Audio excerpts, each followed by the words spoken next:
বাবাকে হারিয়ে চিরতরে আজ এই পাখির ছানাগুলো এতিম হয়ে গেল।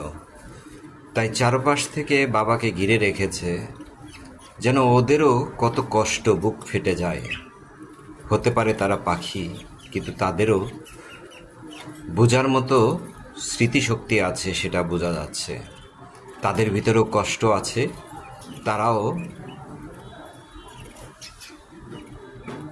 মা বাবাকে হারিয়ে কান্নায় ভেঙে পড়ে, যেটা আমরা এতদিন হয়তো উপলব্ধি করতে পারিনি।